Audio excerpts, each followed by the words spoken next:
Share बाजार गडगडताना छाती तशी धडधड वाढते का? किंवा बातम्यांमध्ये मंदीची चर्चा वाचली की रात्रीची झोप उडते? हे अनेकांना होतं. स्वाभाविक आहे अगदी. हो ना, म्हणजे कष्टाने कमावलेला पैसा तो बाजाराच्या अनिश्चिततेत कमी होण्याची भीती कुणाला नाही वाटणार. बरोबर. पण एक विचार करा, ह्याच आर्थिक गोंधळात, ह्याच चढ उतारात जर आपण शांत, स्थिर, अगदी आत्मविश्वासाने उभं राहू शकलो तर? अच्छा. म्हणजे बाजारातील प्रत्येक घसरणीला धोका म्हणून नाही, तर एक संधी म्हणून पाहता आलं तर? खूप इंटरेस्टिंग विचार आहे हा. तर आजच्या या विशेष चर्चेत आपलं स्वागत आहे. आज आपण अशाच एका शक्तिशाली विचाराचा आणि कृती योजनेचा जरा सखोल मागोवा घेणार आहोत. आपल्या समोर आहे टोनी रॉबिन्स यांचं प्रसिद्ध पुस्तक unshakeable your financial freedom playbook. हो, अनशेकेबल. मंदी खऱ्या अर्थाने अविचल म्हणजे अनशेकेबल मानसिक स्थिती आणि आर्थिक सुरक्षितता कशी मिळवायची याबद्दल आहे. अगदी. मानसिक शांतता महत्वाची. चला तर मग या प्रवासाला सुरुवात करूया आणि बघूया की असं आर्थिक भविष्य कसं घडवता येईल ज्यामुळे आपल्याला शांत आणि सुरक्षित वाटेल. नक्कीच. तर टोनी रॉबिन्स यांचा पहिला आणि मला वाटतं सर्वात महत्वाचा मुद्दा तो थेट मनाला भिडतो. ते म्हणतात, गुंतवणूक हा फक्त आकड्यांचा खेळ नाहीये. नाही, अजिबात नाही. हा त्याहून अधिक आपल्या मनाचा खेळ आहे. खरं पाहिलं तर आर्थिक यशाच्या मार्गातला सर्वात मोठा अडथळा बाजारातील घसरण नसते, तर आपण स्वतः असतो. बरोबर. हो, आपली भीती, आपली चिंता याच भावनेमुळे आपण चुकीचे निर्णय घेतो. जसं की बाजार पडल्यावर घाबरून विकून टाकणं. आणि बाजार तेजीत असताना लोभाने खरेदी करणं. अगदी बरोबर. इथेच टोनी आपल्याला एका महत्वाच्या गोष्टीवर विचार करायला लावतात. म्हणजे वस्तुस्थिती, जे फॅक्ट्स आहेत, आणि भीती, जे आपलं इमोशन आहे, यातला फरक ओळखणं. बरोबर. वस्तुस्थिती काय सांगते? वस्तुस्थिती सांगते की बाजारातील करेक्शन्स म्हणजे 10% किंवा त्याहून अधिकची घसरण हा गुंतवणुकीच्या प्रवासातला एक अगदी सामान्य आणि नियमित टप्पा आहे. सामान्य?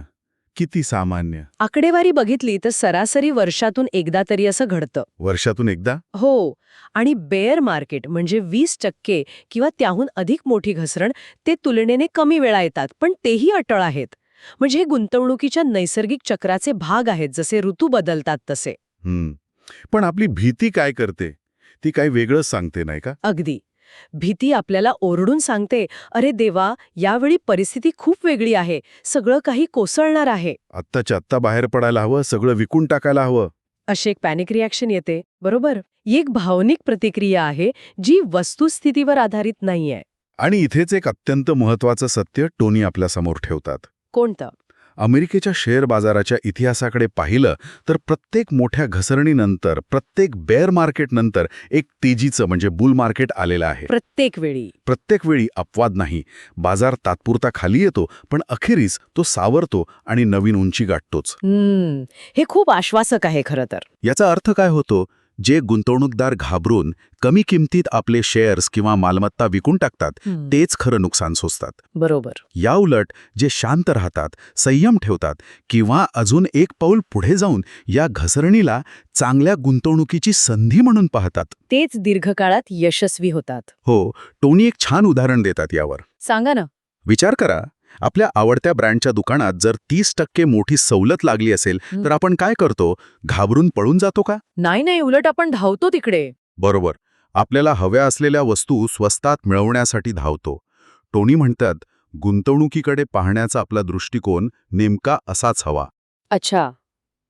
म्हणजे बाजारातील घसरण म्हणजे दर्जेदार कंपन्यांचे शेअर्स किंवा इतर मालमत्ता म्हणजे हाय क्वालिटी ॲसेट्स कमी किमतीत जणू काही सवलतीत विकायला उपलब्ध आहेत.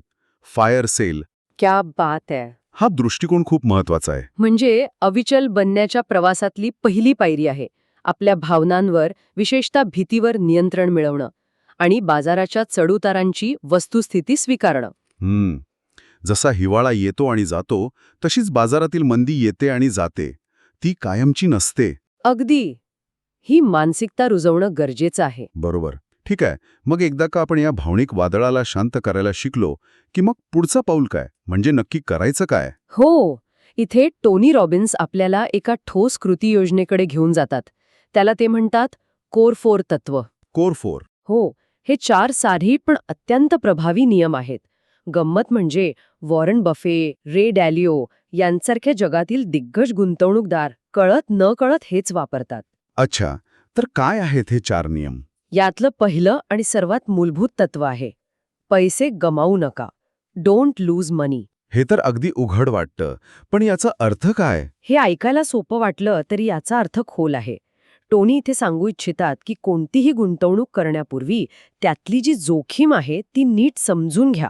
आपलं पहिलं ध्येय एखाद्या धाडसी गुंतवणुकीतून अमाप नफा कमवणं हे नसावं. तर मोठ्या नुकसानीपासून स्वतःचं संरक्षण करणं हे असावं. अगदी बरोबर.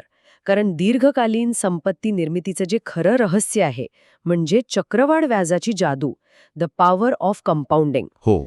ती तेव्हाच काम करते जेव्हा तुमचं मूळ भांडवल सुरक्षित असेल आणि हळूहळू वाढत राहील. जर तुम्ही मोठं नुकसान सोसलं तर चक्रवाढ व्याजाची गाडीच रुळावरून घसरते. खरंय. त्यामुळे भांडवलाचं संरक्षण महत्वाचं. मग दुसरं तत्व? या गुंतवणुकीच्या संधी शोधा जिथे संभाव्य नफा म्हणजे अपसाईड हा संभाव्य तोट्याच्या म्हणजे डाऊनसाईडच्या तुलनेत अनेक पटींनी जास्त असेल.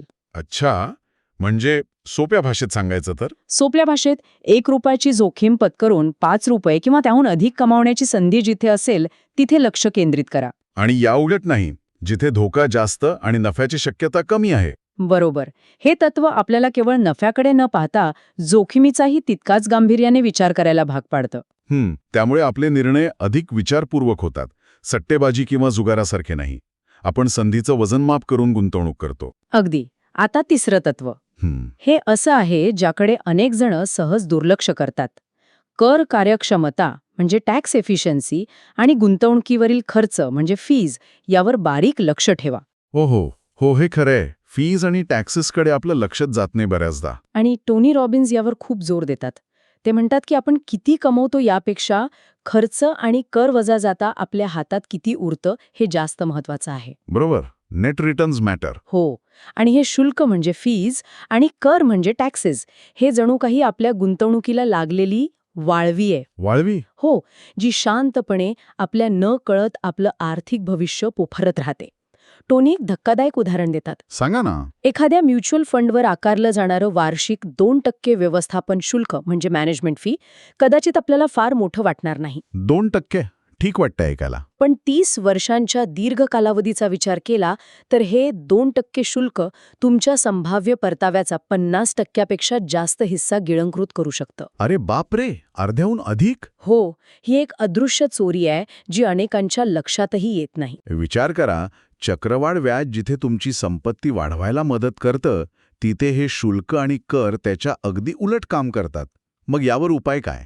यावर टोनी रॉबिन्स कमी खर्चाच्या इंडेक्स फंड्सचे, लो कॉस्ट इंडेक्स फंड्स, मोठे पुरस्कर्ते आहेत. Index funds? हो.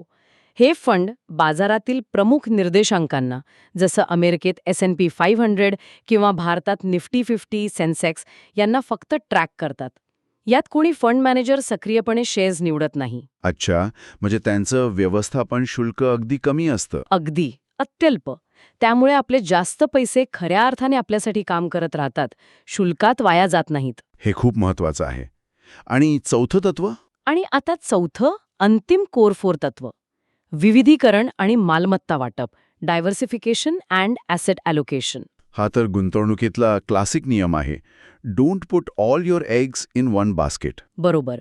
म्हणजे आपली सगळी गुंतवणूक एकाच ठिकाणी किंवा एकाच प्रकारच्या मालमत्तेत करू नका. पण हे केवळ वेगवेगळ्या कंपन्यांचे शेअर्स खरेदी करण्यापुरतं नाहीये ना? नाही, त्याहून व्यापक आहे. खऱ्या अर्थाने विविधीकरण म्हणजे आपली गुंतवणूक स्टॉक म्हणजे इक्विटी, बॉन्ड्स म्हणजे डेट, रिअल एस्टेट, सोनं किंवा कमॉडिटीज अशा विविध प्रकारच्या मालमत्ता वर्गांमध्ये म्हणजे ॲसेट क्लासेसमध्ये विभागणं. का? कारण ह्या वेगवेगळ्या मालमत्ता वेगवेगळ्या आर्थिक परिस्थितीत वेगवेगळ्या प्रकारे वागतात. अगदी बरोबर. याला जोडून टोनी मालमत्ता वाटपाची म्हणजे ॲसेट ॲलोकेशनची एक सोपी पद्धत सुचवतात. काय आहे ती पद्धत? ते म्हणतात, आपल्या गुंतवणुकीच्या पैशाचे मुख्यत्वे 2 भागांमध्ये विभाजन करा. जणू 2 बादल्या समजा. 2 बादल्या? हो. एक सुरक्षा विभाग किंवा सिक्युरिटी बकेट. सुरक्षा. यात बॉन्ड्स किंवा तत्सम तुलनेने सुरक्षित समजल्या जाणाऱ्या गुंतवणुकी येतात. यांचं मुख्य काम आहे आपल्या मूळ भांडवलाला बाजारातील मोठ्या घसरणीपासून वाचवणं आणि आपल्याला मानसिक शांतता देणं. आहे वृद्धी विभाग किंवा ग्रोथ बकेट. ग्रोथ म्हणजे वाढ. हो, यात इक्विटी म्हणजे स्टॉक्स, शक्यतो कमी खर्चाच्या इंडेक्स फंडांच्या माध्यमातून किंवा रिअल इस्टेट सारख्या गुंतवणुकी येतात, ज्यात दीर्घकाळात भांडवल वाढण्याची क्षमता जास्त असते. हा विभाग आपल्या संपत्तीला महागाईवर मात करून वाढवायला मदत करतो. अच्छा, म्हणजे एक भाग सुरक्षिततेसाठी आणि दुसरा भाग वाढीसाठी. अगदी. आणि या दोन्ही विभागांचं योग्य मिश्रण. आता हे मिश्रण प्रत्येकाच्या वय, जोखीम क्षमता आणि उद्दिष्टांनुसार वेगळं असेल. हो, अर्थात. पण हे योग्य मिश्रण आपल्या पोर्टफोलिओला संतुलित ठेवतं. जेव्हा शेअर बाजार पडतो तेव्हा बॉन्ड्सचा भाग स्थिरता देऊ शकतो आणि जेव्हा बाजार तेजीत असतो तेव्हा इक्विटीचा भाग चांगला परतावा देऊ शकतो. यामुळे गुंतवणुकीचा एकूण प्रवास कमी खडबडीत होतो आणि मोठ्या नुकसानीची भीती कमी होते. बरोबर. हेच खरं मालमत्ता वाटपाचं सामर्थ्य आहे.